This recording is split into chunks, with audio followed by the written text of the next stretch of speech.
Agreement. The nothing personal word of the day today is agreement. How great is that word for today?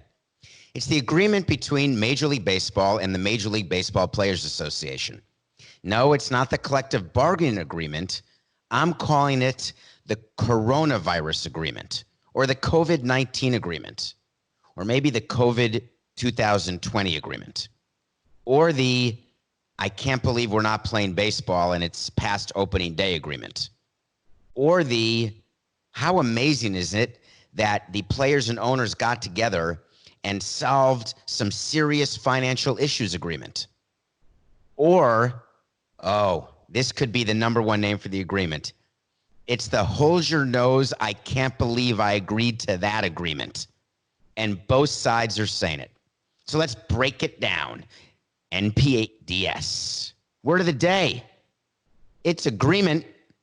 So let's start with, there was just a vote today by the owners. The way it works with any agreement between management and players is first the players vote on it, which they did. They approved the agreement. What name did we choose, Coca? I don't know. Let's see if he has any interest in choosing one of the names for our agreement.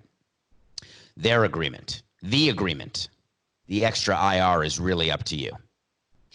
So the players voted. Today, the owners got together on a call and they voted.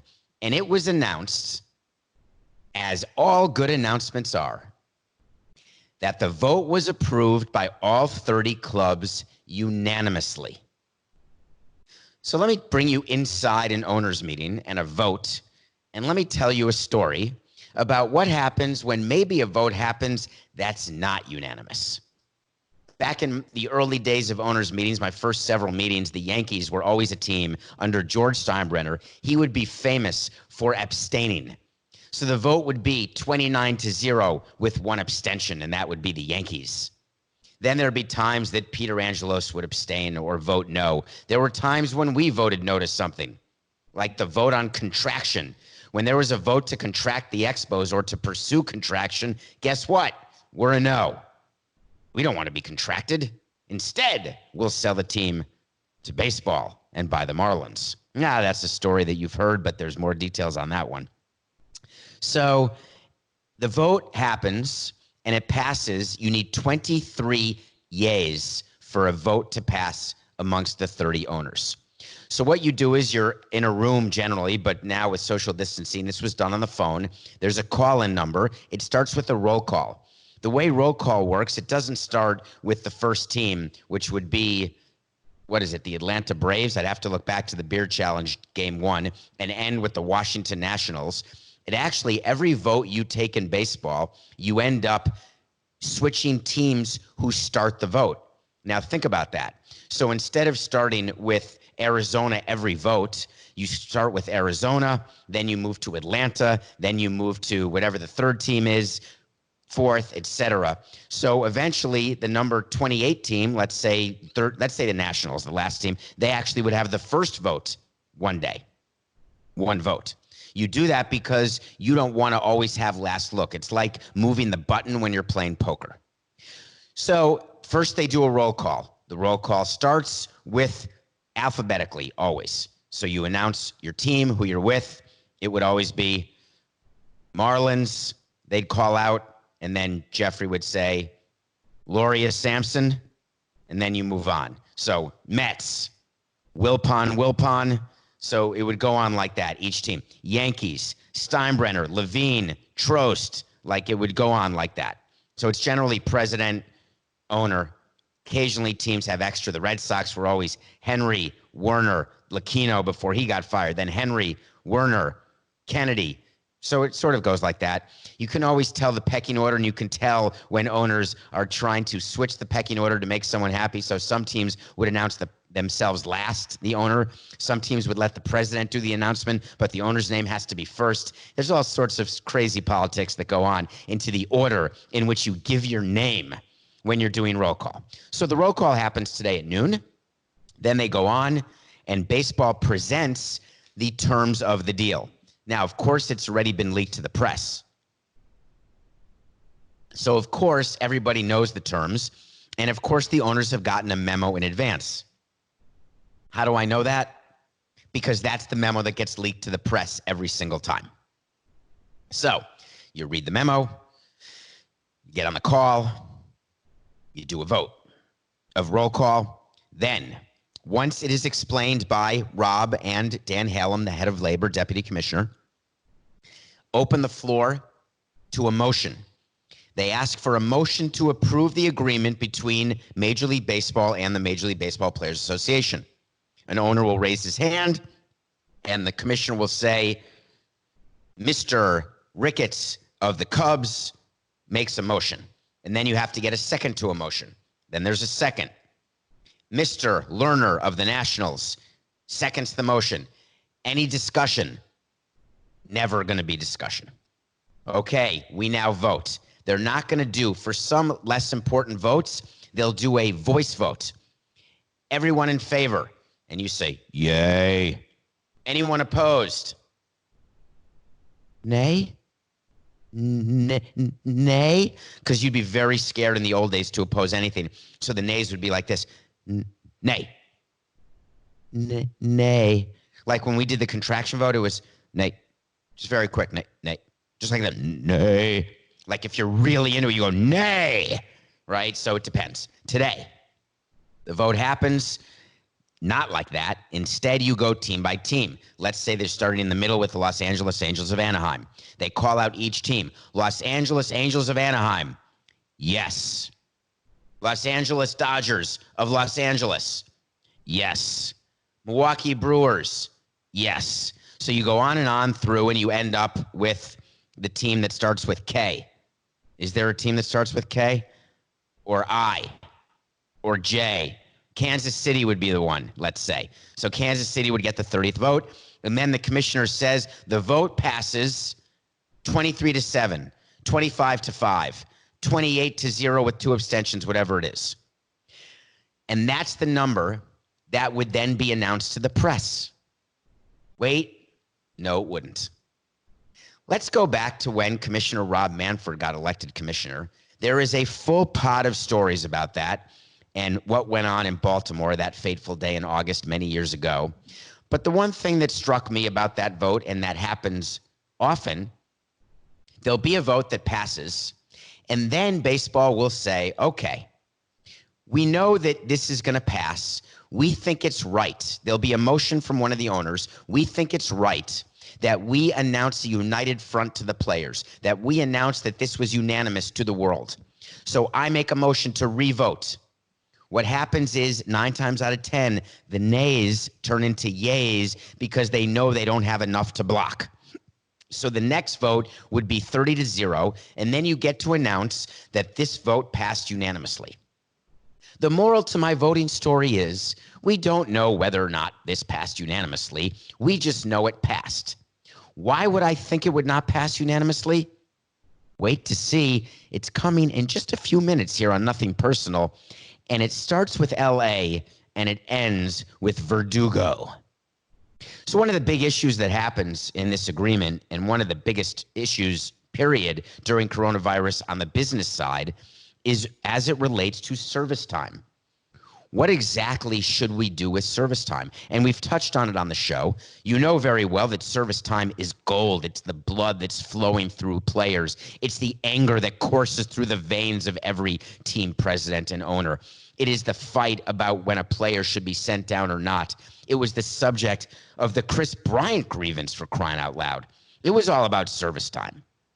Vladimir Guerrero, Miguel Cabrera, yada, yada, yada. Well, the agreement is fascinating in this regard, so stay with me. Let's get technical for about 60 secs. If there is no season played in 2020, every player will get the identical service time for the 2020 season that they got in the 2019 season. If there is no games played. If there are no games played. I'm sorry, Horace Mann.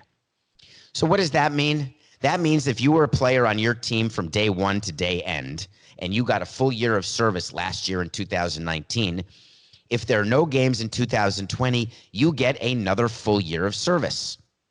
Why does this matter? Because that means it is now confirmed that Mookie Betts could become a free agent without playing one game for the Los Angeles Dodgers. Now, granted, if there is no season, then Mookie Betts will not get his $27 million. But the Dodgers will have lost Alex Verdugo, and they will have gotten zero out of Mookie Betts, and he now is a free agent. So if the Dodgers want him, they have to give him a free agent deal. Trevor Bauer was traded to the Cincinnati Reds for the sole purpose of having him for the 2020 season prior to him becoming a free agent. If there is no season, guess what? Trevor Bauer's a free agent. You're paying attention. I hope you're paying attention, because Trevor Bauer has said, I'm only signing one-year deals. I'm never signing a long-term deal. And I said, really, Trevor?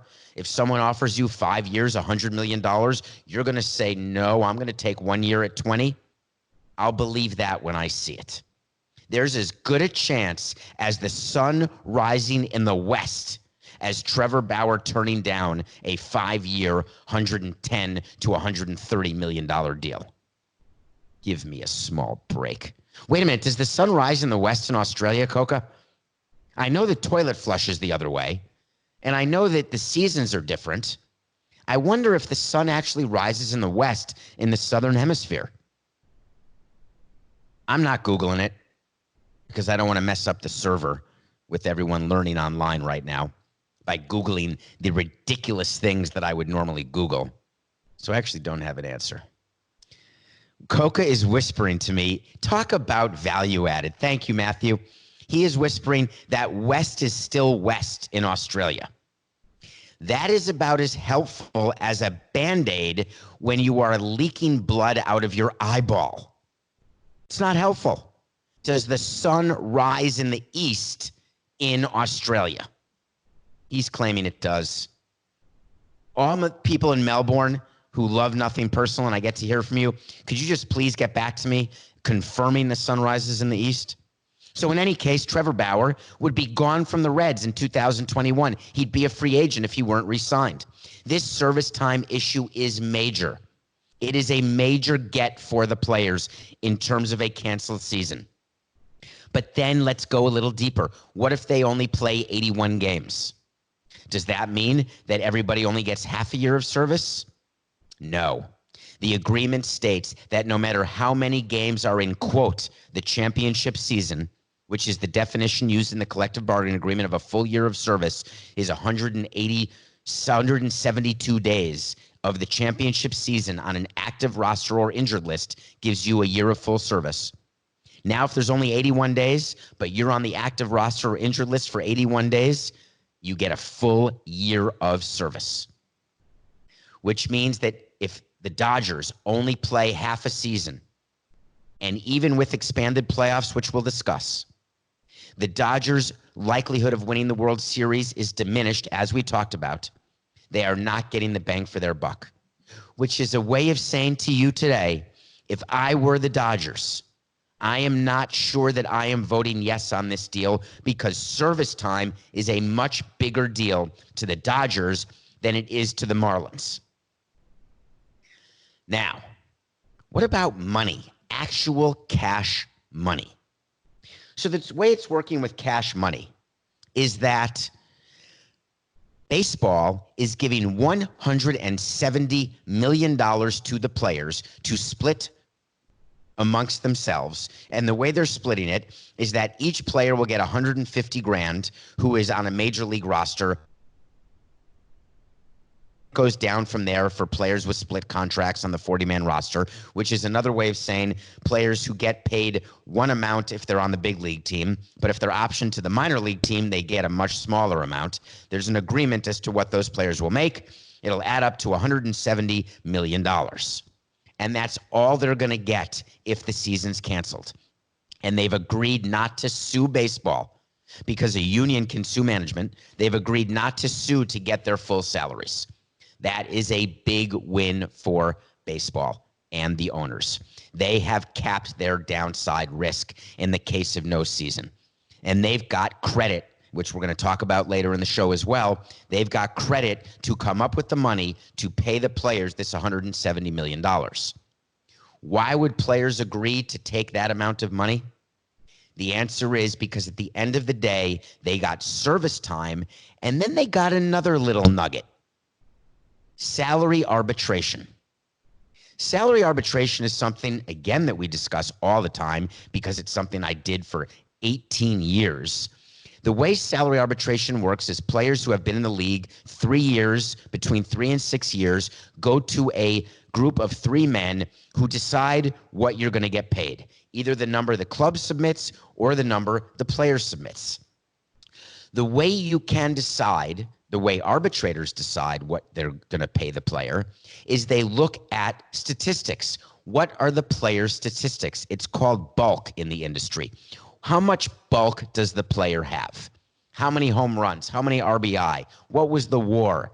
What was the ERA? How many innings pitched? How many strikeouts? How many walks? How many earned runs?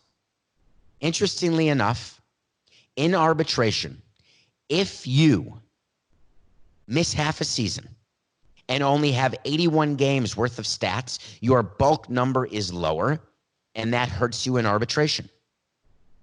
What MLB agreed to do with the players is that any statistics from this year will not count negatively in arbitration.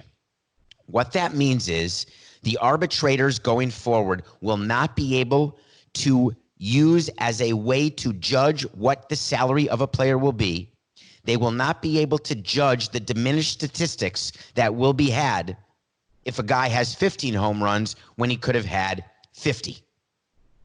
That is a huge win for the players. So we have service time. We know exactly what's going on with salary arbitration. When exactly is this starting? Luckily, baseball got smart. There is zero talk of when spring training will start. There is zero talk of when the season will start. Zero talk of how many games will be in the season. The only thing in the agreement is that the players and the owners will work together to play as many games as possible in whatever amount of days they have, and they will not cut spring training short because they do not want any players to get hurt, which is in the best interest of owners and of players. But they simply don't know. They've canceled the London series between the Cubs and Cardinals in June and said they'll play that series in St. Louis if it's played at all. They already canceled Puerto Rico, Mexico City. The Field of Dreams game in August in Iowa, I hope will go on. Because once that's canceled, that means that truly baseball is in trouble. And we don't know when they'll start. What they agreed to is that they will play regular season games through October, and they're willing to play regular season and postseason in November, through November. Guess what, Mr. Boris? There's no Christmas Day baseball games, but there could be late November games, and there could be weather issues, so they're going to discuss the possibility of neutral site for some games. They just won't know that until they know which teams are in the playoffs. What's also going to be discussed is the possibility of expanded playoffs.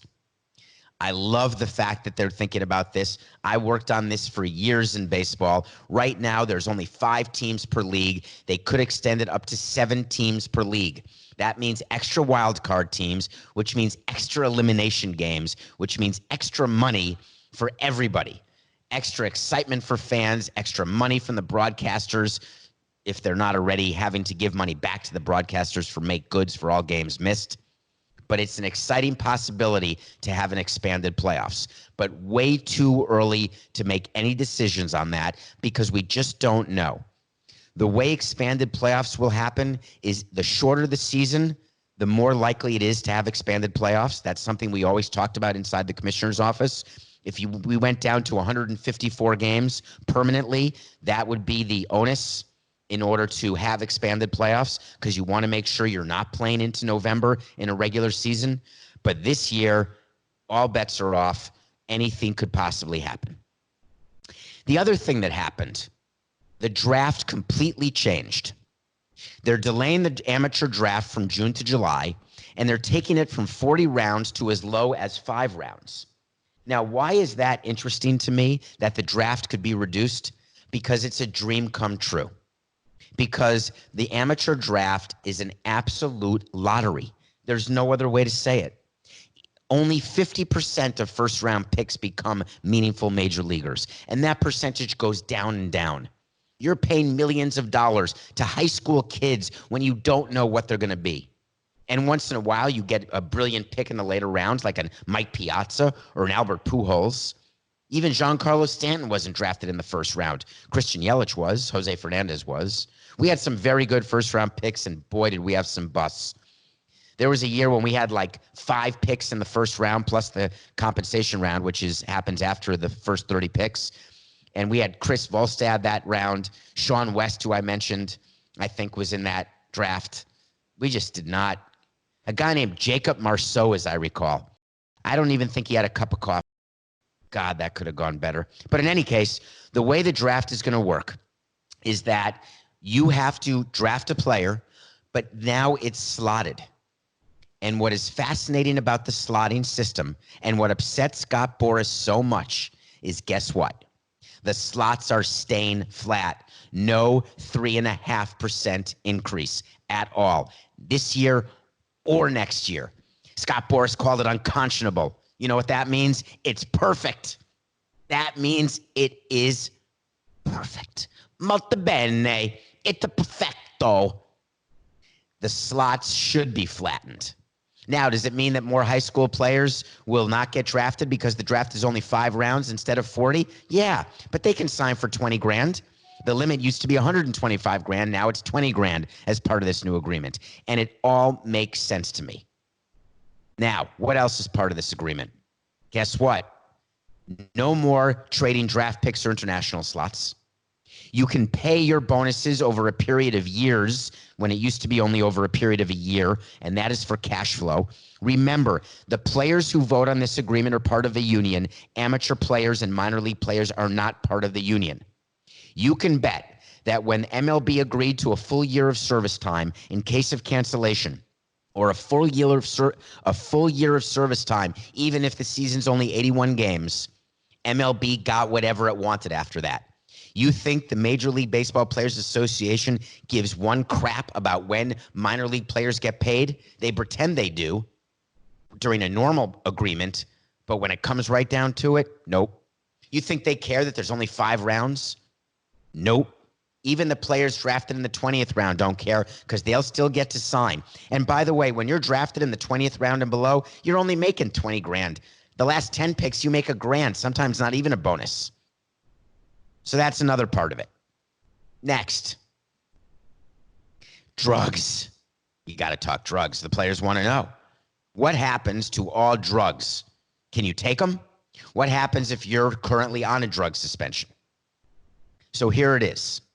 Drug suspensions will be served in 2020. But if there is no season in 20 I mean, then you're off the hook and you're back. So let's look about Alex Cora. He was suspended for a year. AJ Hinch, a year. Jeff Lunau, the GM of the Astros, a year. They have to sit out this year only. They are eligible for reinstatement, and their suspensions are over in 2021. The other point, Garrett Cole was going to be a Yankee for 9 years. Now he'll be a Yankee for either 8 or 8.5 or 8 3/4. There is no extension to the guaranteed contracts. So Miguel Cabrera, so let me just give you an idea of 2 different sides. The Detroit Tigers are fine with canceling the season.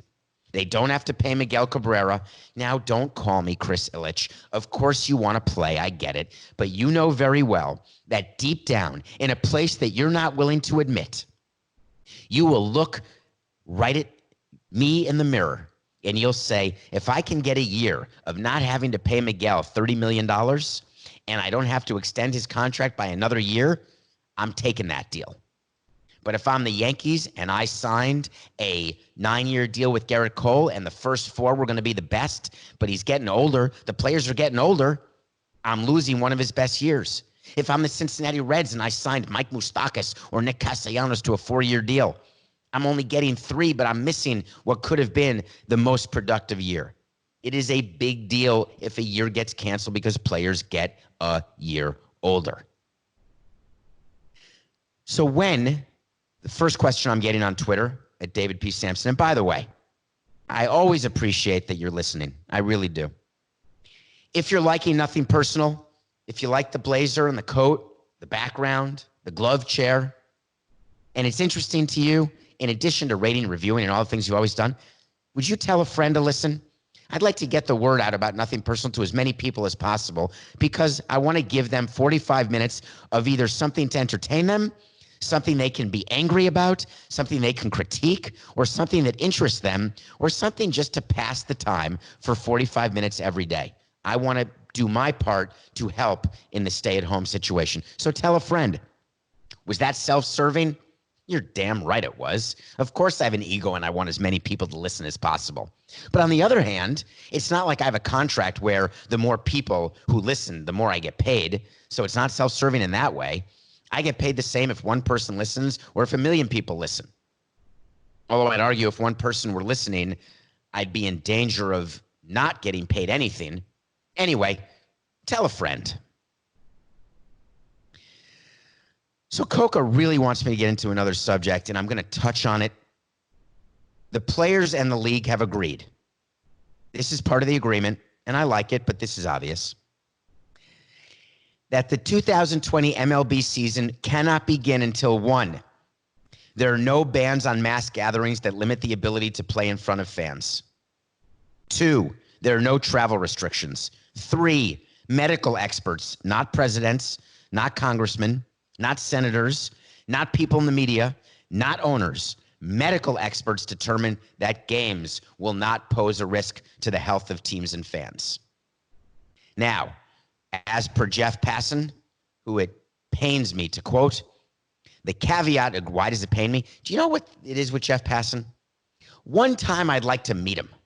He has written such negative stuff about me. I mean, he has crushed me over the years. He's never met me. I've literally never met the guy. He's never had a chance to communicate with me or ask me my view of a story or to give my side when I was running the Marlins or the Expos. He just crushes me. I have no ill will. It's his job. It's fine. But to have to quote him is crushing. But I do believe he somehow has someone inside the ownership group of some team who feeds him everything because he often hears about it before I do, which is annoying. And that's back when I was president of the team. The caveat agreed to by the players and league is that they will consider playing games at neutral sites instead of home ballparks and will consider the feasibility of playing in empty stadiums and just how proper a solution it may be for both sides and the fans. Let me translate what that means. They're agreeing that they want to play in front of fans. However, if it means that they can play in front of no fans and the owners are willing to agree to that and still pay them their full salaries, the players will agree to play in front of fans because at the end of the day, those games will still be broadcast. But we can't even think about broadcasting games at all until there is the stay at home and the quarantines end, because until you can have mass gatherings, 2 teams with camera crews, you are over the limit. And it doesn't matter whether you're in Iowa or in New York, you're over the limit. So that's the agreement that took place between MLB and MLBPA. It's an interesting agreement, but it's only the first step. There's still a collective bargaining agreement to negotiate after next season, and there is still the schedule to figure out for this season. So you want to talk to Samson? Yeah. Thank you, at David P. Samson. Thank you very much for following. By the way, you're telling a friend to download and subscribe, Nothing Personal. Might as well tell them to follow. No, ego-related, not self-serving, not financial related at all. Unless I become an influencer.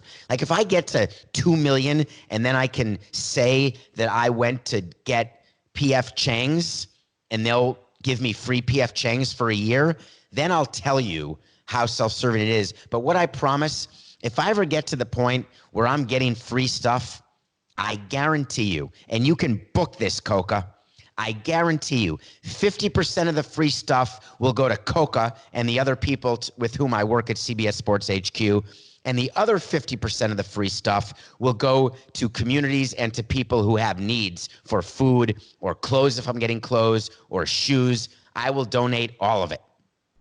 So it's really more ego, I would say, than self-serving or financial. In any case, so you want to talk to Samson. Someone sent a message on my DM, and it was about Mickey Arison, who is the owner of the Miami Heat, but he's also the family and the biggest shareholder of Carnival Cruise Lines. Yes, Carnival. I've been on many Carnival cruise lines. It's a place where you can party your socks off. It's a place where you can go to destinations that you may not have a chance to go to. It's a fun vacation. Wait a minute, that may be their entire slogan. The fun cruise. That may be someone different. I think it could be Carnival. I think Carnival, Coca, is Carnival Cruise Lines the fun vacation, or was it ever the fun line, the fun cruise, the fun something? I think it was. In any case, someone said, Mickey Arison is a billionaire. Carnival has billions of dollars in revenue. Why can't he bail out his whole company by himself? What a great question. Well, the stimulus package that is supposed to be voted on by the House as soon as possible, that passed the Senate, the $2 trillion economic stimulus package. We don't know when it's going to get out of the House. We don't know logistically what it means. We don't know when families are going to get a $1,200 check or how they'll get it or how long they'll have to wait. We don't know how small businesses will get their loans. We don't have any answers. We've got a lot of gasbaggery. We've got a lot of updates from politicians about the fighting. But what did come out is cruise ships and cruise companies will not be part of the bailout. Why? Because in order to be a beneficiary of the bailout that's being currently contemplated, you have to have your principal place of business as the United States. Little known fact there, Normie. That's a George Wendt reference. That's a Cheers reference, in case I have to explain to either Coco or any of his friends.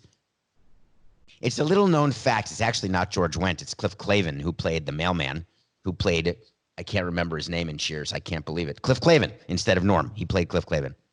John Ratzenberger is his real name. It's a little known fact there, Normie, that cruise ships, actually, the companies are registered offshore. Panama, Liberia, islands, anywhere. And half their employees, many of their employees are actually not from the U.S. So the cruise ships companies are not involved in the bailout. But the question you asked, specific, why wouldn't Mickey Arison bail out his whole company? Rich people don't get rich by doing things that are guaranteed to make them poor. That's a general statement. Rich people get richer because they've got the liquidity and the cash to borrow money and then to use that money to properly invest in an idea they have or a company they're already running where they know they will get a phenomenal rate of return on that money. So what the cruise ships and other companies really need, what the cruise companies really need, it's not that they need $1 billion in order to pocket it or for Mickey Arison to sign, Anthony Davis in the offseason. They need the money in order to maintain operations. But when there are no operations, then they need the money in order to be used as collateral so they can borrow money from banks in order to fund their operations. So a bailout for cruise companies and many of these companies comes in the form of governmental guarantees to banks that if you loan money to this company, if they go bankrupt and can't pay you back, the government will pay you back. And the banks say, that's my greatest creditor. The government says they're going to pay me. I'm 100% in. So therefore, what Carnival has wanted was really a promise from the government to cover any loans that they cannot repay so they can then get those loans from the bank. They may or may not get it, but the reality is that Mickey Arison personally, what he does for fun is he actually supports the Miami Heat. The Miami Heat lose money every single year. Carnival is a huge sponsor of the Miami Heat. That's like taking from your left pocket, putting it into your right pocket. Now, he's got shareholders he has to answer to. So if the shareholders believe that it doesn't make sense to sponsor the Miami Heat anymore because that's a drain on cash, then guess what? They will not be sponsoring the Miami Heat anymore. So he will have to use more of his personal money to pay for the losses of the Heat, and the Heat are going to continue to lose money, period, because especially with the season being suspended and maybe even finished. From a Carnival standpoint, he's got to make sure that he can buttress Carnival, but he does it in a responsible way. And by being responsible, it sometimes and will mean docking the ships the way he's done for 30 days or 60 days or even 90 days.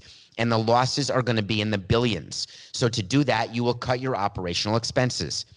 It's the same that all of you would do. If you were running a company that you were putting your money into, you want to pay your workers for as long as possible. Vinny Viola, the owner of the Florida Panthers down here, has promised to pay his employees, all 230 of them, for the entire coronavirus stoppage of play. Now, when he says 230, those are not the hourly workers. Those are his full-time workers. And that is very generous of him. But that doesn't mean what will happen the year after or the year after, because while Vinny Viola is worth several $billion, it doesn't mean that he can keep holding on to something or holding on to people or programs that simply don't fit anymore. So I am not in favor of asking or criticizing Mickey Arison to bail out Carnival, because that is not going to happen, because it shouldn't happen. He has a responsibility to keep Carnival afloat. I can't believe it. I just used to keep Carnival afloat. That is one of the great intended puns of all time, because you're going to say that was an unintended pun, but it was totally intended. He is responsible to keep Carnival afloat because that will keep people in business going forward. So you want to talk to Samson. There will be bailouts. They are important, they are necessary, and they will trickle down to everybody.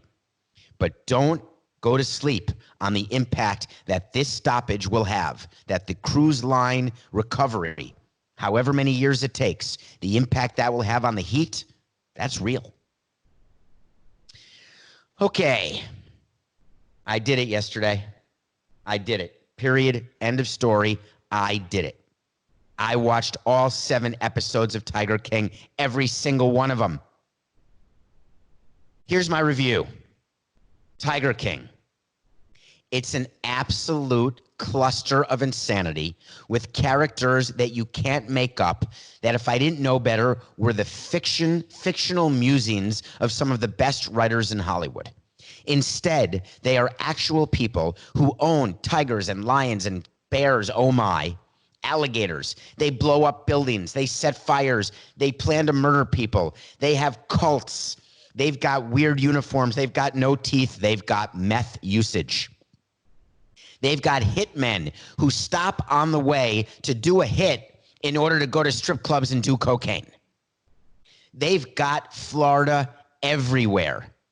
Everywhere there is Florida. Why Billy Corbin?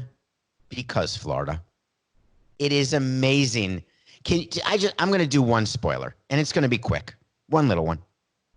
The spoiler is you can cut open a snake and put cocaine in it and then deliver the snake to someone. They open it up and they get their cocaine. What kind of sick bastard would open a snake and shove cocaine in it? Do we have to bleep over bastard? I don't think we do. Tiger King is the #1 trending show on Netflix. It is critical that you watch it. Now, get in the convo. Okay, it's time for Remember That One Time. You're looking for a game to watch. I just saw a bit of it last night. I want to tell you a story about the Remember One Time. Remember that one time when the Arizona Diamondbacks actually won a World Series? They beat the Yankees in Game 7 in 2001 after 9/11 when everybody wanted New York to win because it would have felt good, like when the Red Sox won after the Boston Marathon bombing. A little known story of that is the way they won that game is Louis Gonzalez had a base hit over a drawn-in infield. 2 things. 1, Joe Torre, the manager of the Yankees, has told me directly, and I'm not saying anything secret. I don't think so, Joe. And if I am, I'm sorry. I'm saying it. Joe regrets to this day, as one of his biggest regrets in managing, bringing the infield in. because Mariano Rivera was his closer, and there was a broken bat, what we used to call duck fart in baseball. We really did as a GM and as a president. It's when a ball just drops in past the infield before the outfield can run in and get it. When you bring your infield in, you are making it so a broken bat, squibber, off a cut fastball from Mariano Rivera could drop in, and it's over. You've lost the World Series. The person who hit it was Luis Gonzalez. Luis Gonzalez, played for the Marlins. We signed him. Really good guy. He's with the Diamondbacks now. He told me when he was with us that the minute they brought the infield in, he knew they had won the World Series. That's how good a hitter he was. He knew how to adjust his grip on the bat, how to adjust his swing to hit a cutter in a way that, what did he get lucky? No. Was it a guarantee he was going to get a hit? No, obviously. But the confidence he had with the move that Joe Torre made. The Diamondbacks are world champions to this day. What a rotation. Randy Johnson, by the way, pitched in that Game 7 after starting Game 6. They had Curt Schilling. What a team. They beat the Yankees, who at that time were going for 4 in a row. So remember that one time? I do. Well, if you can see up close, the lighting's not great, but it's MLBeard Challenge Day 12. Here we are, Day 12. Yesterday was Day 11. We didn't get to it. It was opening day. What the MLBeard Challenge is that Coke and I have agreed not to shave until the regular season of baseball starts. And I've agreed, as on behalf of Nothing Personal. I don't know how to say that. It's me, but it is nothing personal. It's the show we work on because Coke and I agreed to this together. That we are giving $1,000 a day to each of the 30 MLB teams for the first 30 days. And we started this 12 days ago when quarantine started, or it should have started. And we're going to go 100 days. But the first 30 are to baseball teams, 1,000 each. And the last 70 go to local charities, foundations here in Florida. Please, if you want to help out, give money to a foundation of your team. Go to your favorite team's website. Give anything you can to the foundation of your team. They will get the money into the proper hands. For the Kansas City Royals, as an example, they have, I wrote it down because I want to get it right. They have Royals Charities, which they just created. Sorry, here I go. This is not edited. This is real. They've always had Royals Charities. What they've done is they created the Royals Respond Fund, and that will support those impacted by COVID-19. And they are focused on food, getting food to people. So if you're a fan of the Kansas City Royals, they're my team getting $1,000 from yesterday. That money is going to go right into the Royals Respond Fund. If you like the Royals, give anything you can to this Royals Respond Fund.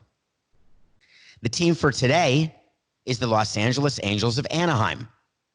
What an offseason they had. What a nightmare. They didn't get pitching. They got Anthony Rendon.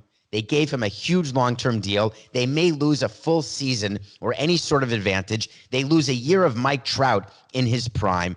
Overall, it is a nightmare for the Los Angeles Angels. So from where I sit, the Los Angeles Angels are absolutely despondent.